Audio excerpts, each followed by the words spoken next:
let's talk about dictionaries and talk about accessing items in a dictionary. I think I'd like to use an example dictionary here, like a person.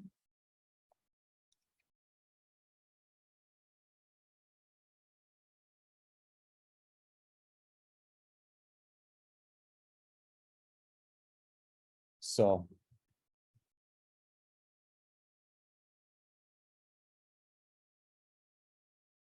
let's just see, print, what data type is our person variable? We'll see it's a dictionary. Okay. What tells us that this person variable is a dictionary again? Quick recap. What visual characteristics can we observe to know this is a dictionary? Right, we have curly braces on the extremities, line 1 and 6, and we have key value pairs here. Key value pair, separated by a comma, key value pair. We have 4 key value pairs here. What are the keys of this dictionary person?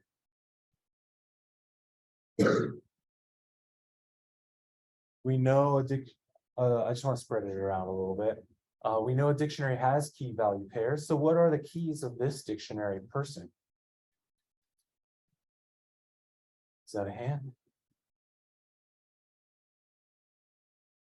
Go for it. Right. Here we have keys of or attribute names of first name, last name, message, favorite flavors. Those are the keys in this dictionary. And if we weren't sure, what we'll often do is ask, well, what keys are in this dictionary? Here we use the variable person and we invoke the .keys method on it with trailing parentheses. The reason why we could use the keys method on this variable is only because we already know it's a dictionary. Only dictionaries have keys. And here we see explicitly answering our question. We know dictionaries have key value pairs. The values are described by some kind of textual attribute name or key. And so what are those attribute names? First name, last name, message, favorite flavors. Cool. All right. All right. So that will help us because the way we access any item in the dictionary is by referencing its key name. We'll do this in a sec. But before we do, we know dictionaries have key value pairs. So how could we ask for what are the values? What are the values in this dictionary? Visually, what are the values? I'd love to hear from someone who we haven't heard from yet.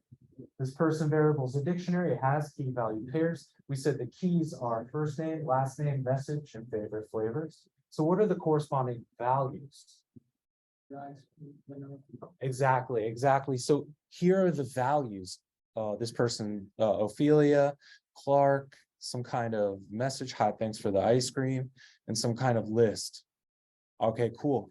We're just using the keys as ways of describing those values so we can reference them easily later by some kind of textual name. And we'll do this in a sec, but just to put a point on this example, we can say person.values. And we use this values method with trailing parentheses only because we know we're working with a dictionary that has key value pairs. Okay, good to know. We can reference just the values by themselves.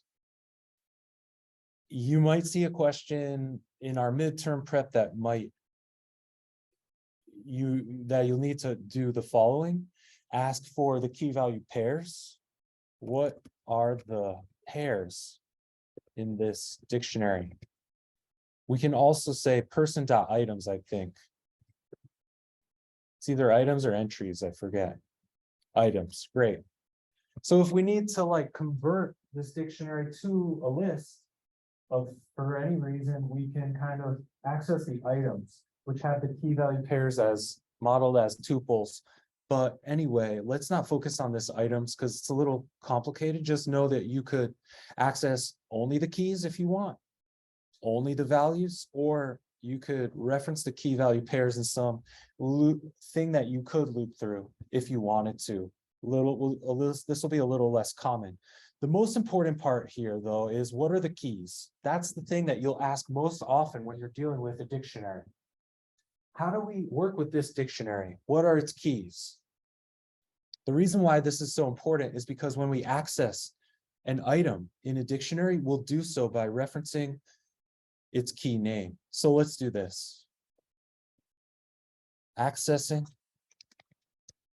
items in a dictionary by the key name or the attribute name.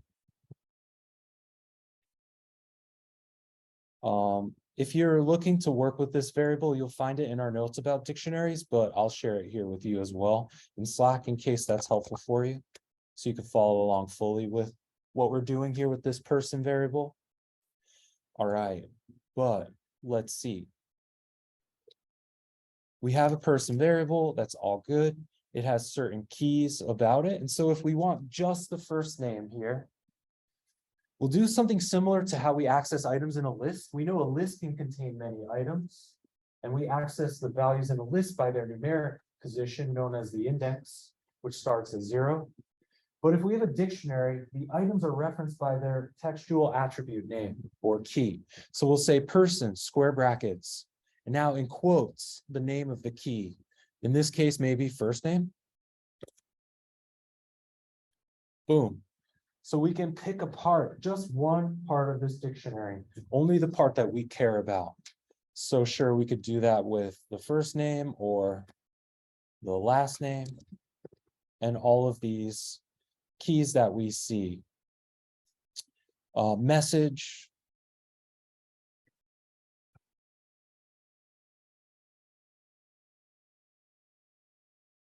So all good. What would happen if we tried to do this? Person, oops. Here we're like, hey, let's give us the oops key or attribute name in this person dictionary. What do you think will happen? Quick guess. I see some smiles. Is it going to work? No, right, exactly. There isn't an oops key or an oops attribute in here. So we'll see, I think in this case, a key error. Key error. There is no key in this dictionary called oops. So maybe check it again. Yeah, exactly. So only the attribute names or keys work in this accessor method. Let's do what you are asking about. So this will give us a key error. And so will attempts to say like person, and then in this case, the person's last name value, Clark. That's not a key. So this won't work either. Oops, it's just not a key in there. It was one of the values. Cool. Hopefully that answers the question. Awesome. I love all of your questions. It helps make this interactive and a little less of me just kind of preaching at you. But cool. So that's it with the dictionary, actually. It's a lot simpler than a list. We'll do a lot more things with lists next week, starting next class as well. With a dictionary, really, we just access its keys and that's it. So questions about dictionaries? The first one in this dictionary, how would you access like the no names or something like that? Yeah, let's do this. Let's practice accessing a nested item within this structure. How could we access some value that's nested deeply inside this structure? For example, the last flavor or the first favorite flavor, this person's first favorite flavor. Any takers on this? Here we have a person variable. We want to print out mocha. This is a great segue into our groceries exercise.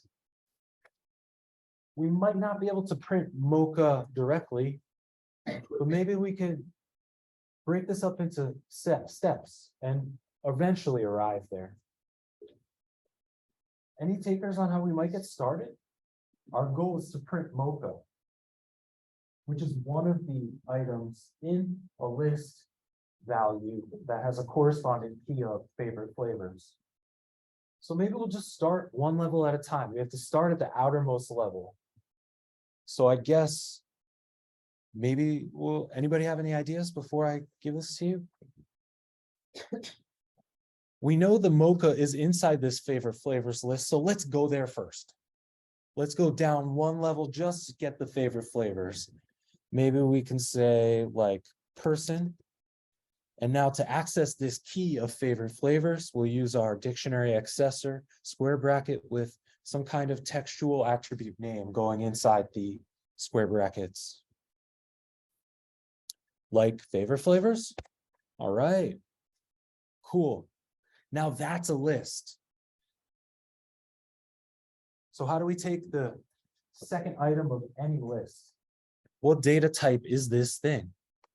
Print. What data type is our person favorite flavors?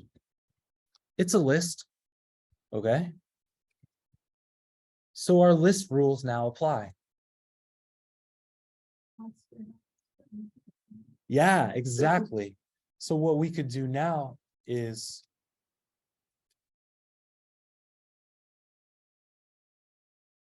we have a list here with our person favorite flavors. In order to take any item from any list, we'll now use square brackets on it. And then say, in this case, 1 for chocolate, which is the middle value. So here we're starting to what I would call chain together these accessors. We have person variable. It's a dictionary, so we need to reference its keys. So we do person, let's grab its favorite flavors. All right, that was one step. Now this person's favorite flavors, that's a list. So we can access items from there. We can chain another list related accessor like 0 or 1. And that is super important. It's super helpful.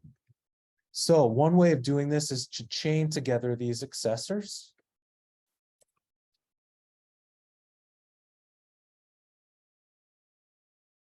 First, the dictionary, we want its favorite flavors. Oh, that's a list. So we'll take the second item, the item at position 1.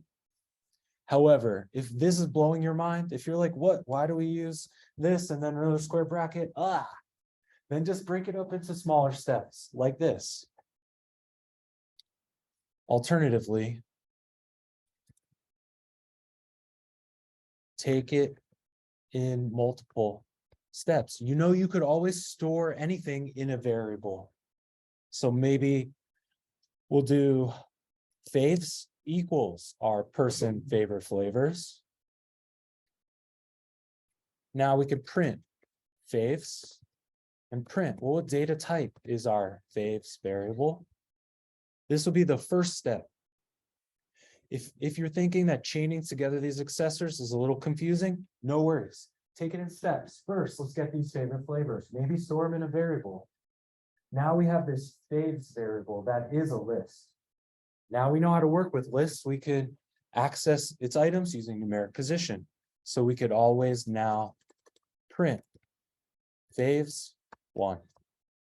So hopefully that multiple step is easier to think about. And if you need to break this up into multiple steps, do it. It's all good. But if the chained accessors, if that works for you, do that. It's all good too. So choose whatever strategy works for your brain. I hope this helps. And this is crucially important. This is what we'll test for the next 2 weeks or so. And you'll see stuff like this on the midterm as well. I'll give you a bit nested structure. How can you pick out just the part that we care about? So start at the top, go down one level at a time, take your time, explore, ask, well, what data type is this thing at this next level? That's going to give you the answers. That's the only thing that tells us why we needed to do our accessors in this order, is because person was a dictionary. Oh, okay. So we can invoke one of its keys. Okay, cool. Now this value was a list. Oh, okay. We can access this value using numeric position. That's what tells us and helps us arrive at this answer. All right. So maybe we're going a little slow, but I love all these questions. And I was preparing to get to some of these concepts next class, so we're covering a lot of good stuff. And that's it for dictionaries, I think. They can be nested. We can have a dictionary inside of a dictionary or a list inside of a dictionary. It's all good.